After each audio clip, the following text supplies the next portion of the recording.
গান শুনে যদি কেউ মজা পায়, মজা স্বাদ পায়, একটা তাল উঠছে শরীরটার এমন, হ্যাঁ, এরপরে ডোলে, এরপরে এরম বাড়ি দেয়, পাও দিয়া ঝুন্নুর ঝুন্নুর করে, মানে শরীরে লড়ে, হ্যাঁ, তাল আইয়া পড়ছে, তাল আসছে না দোস্ত।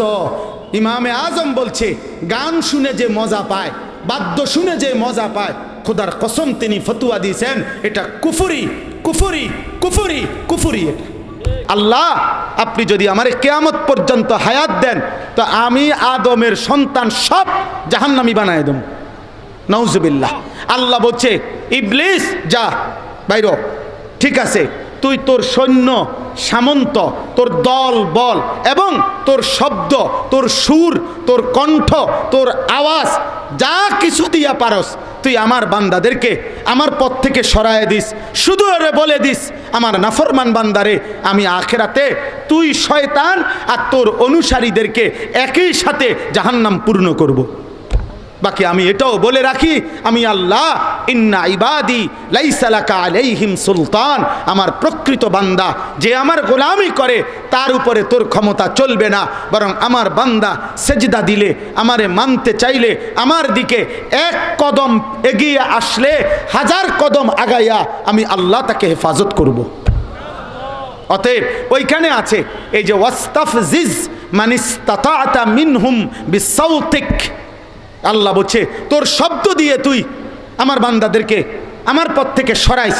এই শয়তানের শব্দ, সাউতুস শয়তান, শয়তানের কণ্ঠ, শয়তানের আওয়াজ, শয়তানের সুর, খোদার কসম সমস্ত তাফসীরের মধ্যে লিখছে ওইটা হলো আল গিনা, গান, গান, গান, গান, গান বাদ্য, এটা শয়তানের আওয়াজ। এজন্য যে গান গায় ও মূলত গায়িকা গায় না, ইবলিসে গায়, ইবলিসে, ইবলিসে, ইবলিসে। যে গানের আসরে নাচে ওইটা মূলত গায়িকা নাচে না, নর্তকীয়ে নাচে না, শয়তান নাচে, শয়তান, শয়তান, শয়তান, শয়তান নাচে। গানের আসরে যে মজা মারে, ইমামে আজম আবু হানিফা রাহমাতুল্লাহ বলছেন সিমাউল আগানি ফিসকুন, গান শোনা প্রকাশ্য পাপ, ওয়াত্তালাজ্জুদু বিহা কুফরুন।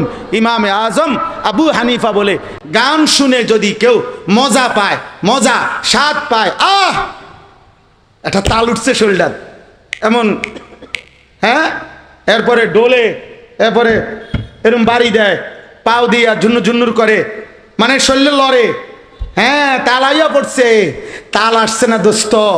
ইমামে আজম বলছে গান শুনে যে মজা পায়, বাদ্য শুনে যে মজা পায়, খোদার কসম তিনি ফতুয়া দিয়েছেন এটা কুফরি, কুফরি, কুফরি, কুফরি, এটা কুফরি।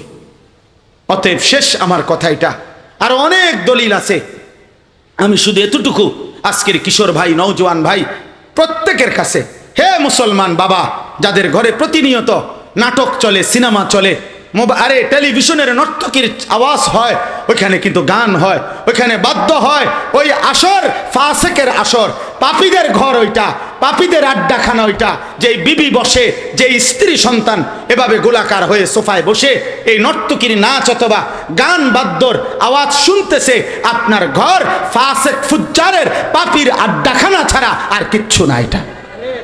অতএব দয়া করে গান বাদ্যের আসর ব্যবস্থাপনা, গায়িকা, নর্তকী, বাদ্যযন্ত্র, গানের মজমা, গানের পরিবেশ মোবাইল থেকে হোক আর টেলিভিশন থেকে হোক অথবা বাস্তবতা থেকে হোক, সবখান থেকে বিরত থাকা মোমেনের জন্য জরুরি, নয়তো আল্লাহ লাঞ্ছিত করবেন, আযাব দিবেন, অপমানিত করবেন, যন্ত্রণাদায়ক শাস্তি দেবেন।